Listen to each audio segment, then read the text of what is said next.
বড় মূর্তি আছে, 50 ফুটের একটা বুদ্ধ মূর্তি আছে, তারপর একটা 22 ফুটের বুদ্ধ মূর্তি আছে। এগুলো এখনো শুরু হবে। আর নমস্কার সবাইকে আমার চ্যানেলে আরো একটি নতুন ব্লগে। আজ আমি চলে এসেছি আবারও আরেকবার তারাপুকুর আদি সার্বজনীন দুর্গাপুজোর মণ্ডপে। সামনে তাদের থাইল্যান্ডের বৌদ্ধ মন্দির প্রস্তুতির কাজ কতটা চলছে।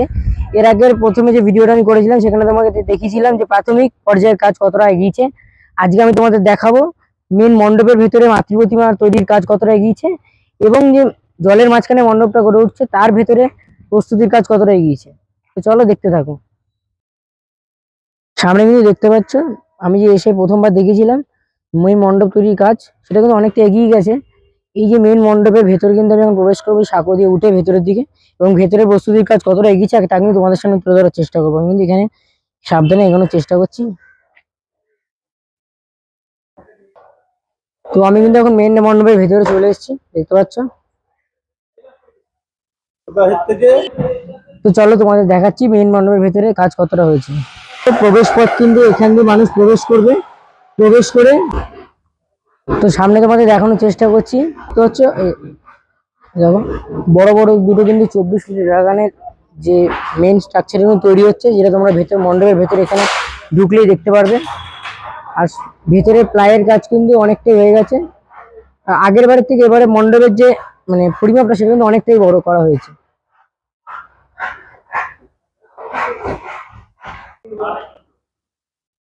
এই যে এখানে যে একটা ছোট মডেল আকৃতি রাখা আছে, এর স্ট্রাকচারে কিন্তু পুরো মণ্ডপটা গড়ে তোলা হবে থাইল্যান্ডে নীল। মেন কিন্তু তোমরা এখান দিয়ে প্রবেশ করে এদিক দিয়ে প্রবেশ করে ভেতরে পুরো মূল মণ্ডপটা দেখে এদিক দিয়ে এক্সিট করে এদিক দিয়ে এসে কিন্তু মাতৃপ্রতিমা দর্শন করে তোমরা এদিক দিয়ে বেরিয়ে যেতে পারবে। একটা জাস্ট স্ট্রাকচার তৈরি করা হয়েছে, সেটা আমি তোমাদের সামনে তুলে ধরলাম যে কিভাবে এটা তৈরি করা হবে।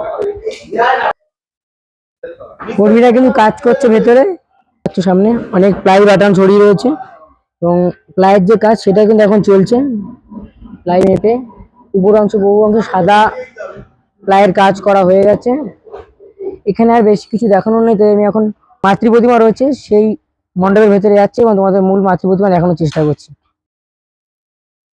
তো আমি কিন্তু তোমাদের দেখালাম যে ভেতরে থাইল্যান্ডের নীল মন্দির প্রস্তুতির কাজ কতটা এগিয়েছে, তোমরা তা দেখতে পাচ্ছ। এবার আমি কিন্তু তোমাদের নিয়ে যাব মেন এবারে যে আকর্ষণ মাতৃপ্রতিমা, সেই মাতৃপ্রতিমায় কি আকর্ষণ রয়েছে, কাজ কতদূর এগিয়েছে তা কিন্তু আমি এখন তোমাদের দেখানোর চেষ্টা করব। তো চলো আস্তে আস্তে সামনের দিকে এগিয়ে এবং তোমাদের মাতৃপ্রতিমাটা দেখানোর চেষ্টা করছি।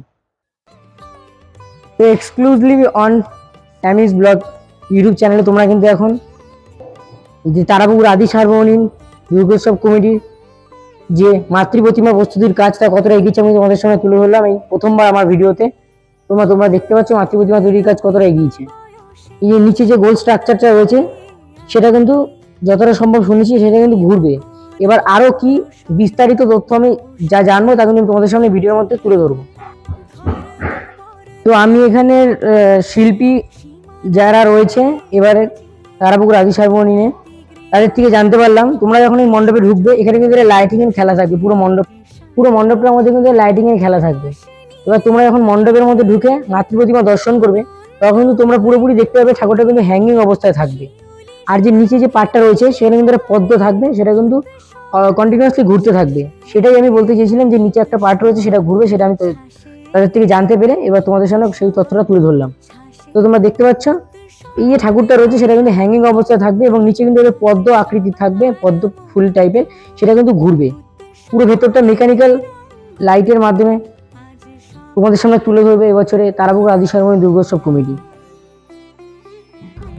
তো তোমাদের দেখালাম এবার তারাপুকুর আদি সার্বজনীনের যে মাতৃপ্রতিমা তৈরির কাজ কতদূর এগিয়েছে তা আমার চ্যানেলে প্রথমবার তোমাদের দেখালাম। এবার আমি এগিয়ে যাব যেখানে এই মূল মণ্ডপের ভেতরে যে বৌদ্ধ মূর্তি এবং বিভিন্ন মূর্তি স্ট্রাকচার তৈরির কাজগুলো হচ্ছে সেটা কোথায় হচ্ছে এবং কতদূর এগিয়েছে সেই মূর্তি বা স্ট্রাকচার তৈরির কাজ, এখন তো আমি এগিয়ে যাবো সামনের দিক দিয়ে এবং তোমাদের দেখানোর চেষ্টা করবো সেখানেও গিয়ে কতটা কাজ এগিয়েছে। তো চলো দেখতে থাকো।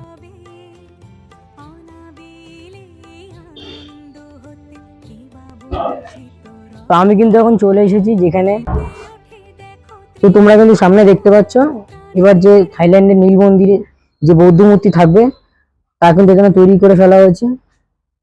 যে সামনে কিন্তু আমি দেখাচ্ছি তোমাদের। খুব সুন্দর সূক্ষ্ম কাজের মাধ্যমে কিন্তু এগুলো তৈরি করা হয়েছে। ভেতরে আরো স্ট্রাকচার এবং মূর্তির কাজ হচ্ছে, তোমাদের কাজ করছে। এখানে বিভিন্ন কলকার কাজ করা হয়েছে খুব সূক্ষ্মভাবে শোলার মাধ্যমে। এখন আমি তোমাদের দেখাচ্ছি। এখানে কিন্তু আরো অসংখ্য কাজ রয়েছে, কলকার একদম সূক্ষ্ম কাজ। এখানে কিন্তু কাকু কাজ করছে, দেখছো। এবং ওদিকে কিন্তু আরো বুদ্ধ মূর্তি সহ আরো কিছু মূর্তি রয়েছে যেগুলো গেটের সামনে থাকবে, এবং ওদিকে যাচ্ছে এবং তোমাদের দেখানোর চেষ্টা করছি।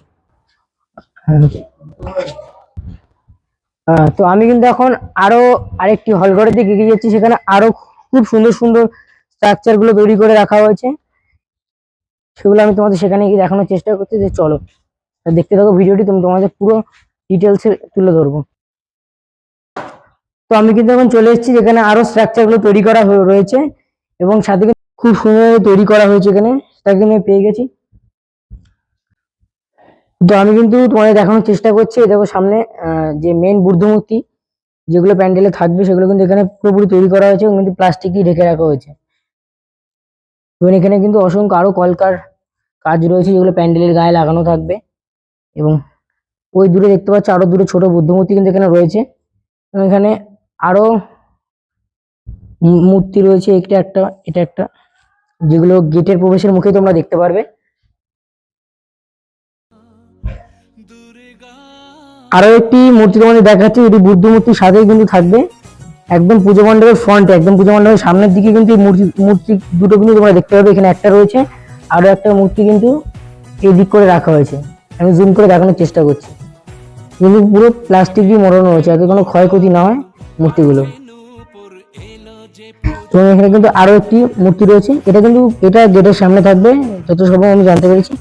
আর এখানে মণ্ডপের যে ভেতরে যেই স্ট্রাকচার গুলো থাকবে বা যেই ডিজাইন গুলো থাকবে, সেগুলো তৈরি কাজ কিন্তু হয়ে গেছে, যেগুলো কিন্তু পুরোটাই শোলা দিয়ে তৈরি করা হয়েছে।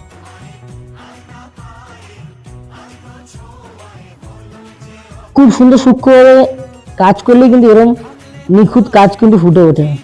তা কিন্তু আমরা শিল্পী কল্যাণ দত্তর কাজ দেখে বুঝতে পারছি যে কত সুন্দরভাবে সূক্ষ্ম এখানে করা হয়েছে, স্ট্রাকচার গুলো তৈরি করা হয়েছে, আর্টস গুলো তৈরি করা হয়েছে। না দেখতে পাচ্ছ কতটা সূক্ষ্মভাবে কাজ করা হয়েছে এখানে।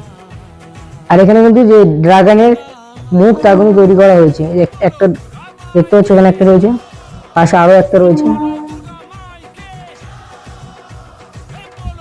আর এখানে যে আর্টস গুলো রয়েছে সেগুলো কিন্তু এখানে তৈরি করে রাখা হয়েছে।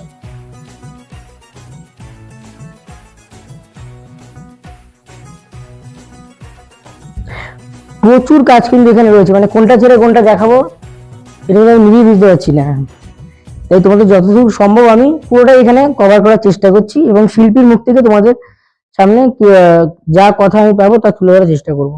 সামনে কিন্তু আরো দুটো আমি বুদ্ধ মূর্তি পেয়ে গেছি, 6.5 ফুটের মতো করে এক একটার হাইট। যা আমি দেখতে পাচ্ছি পুরোটা তৈরি করে এটা কিন্তু প্লাস্টিক দিয়ে মুড়ে রাখা হয়েছে। আর এখানে কিন্তু আরো যে স্ট্রাকচারের কাজ সেগুলো কিন্তু তৈরি করে এখানে এনে রাখা হচ্ছে, তারপরে এখান থেকে যে মূল মণ্ডপ সেখানে নিয়ে যাওয়া হবে। এদিকে তোমার কিছু কাজ রয়েছে।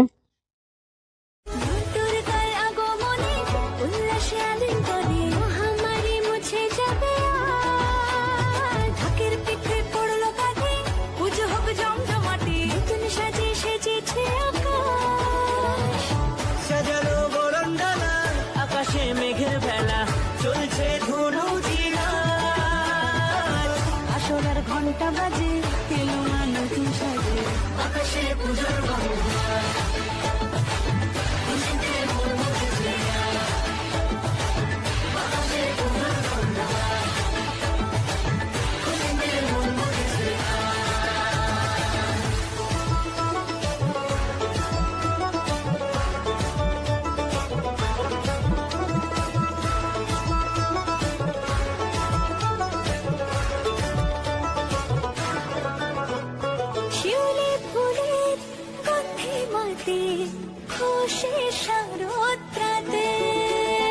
লাগলো দোলা কাশের বনে, হিমেল শরৎ টানে,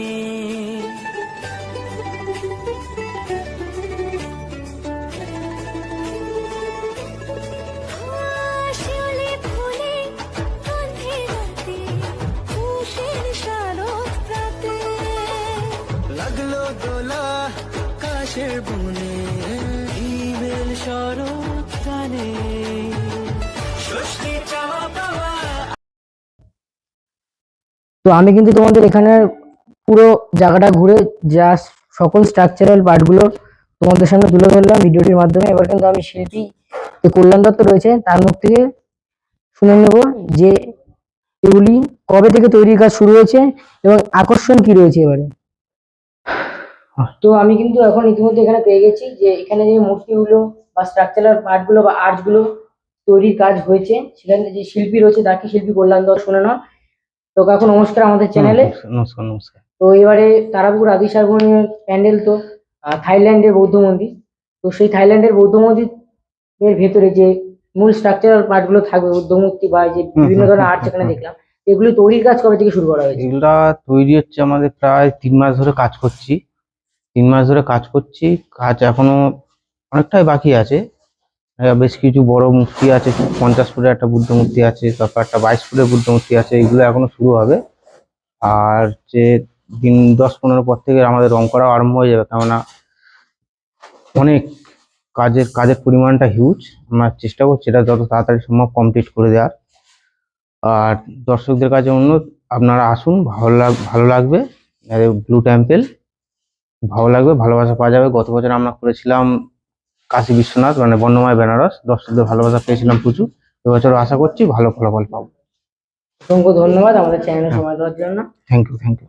কিন্তু শিল্পীর মুখ থেকে শুনে নিলে এই যে স্ট্রাকচারাল পার্টগুলো তৈরি করা শুরু হয়েছে এবং ভালো রং করা শুরু হবে। এখন কিন্তু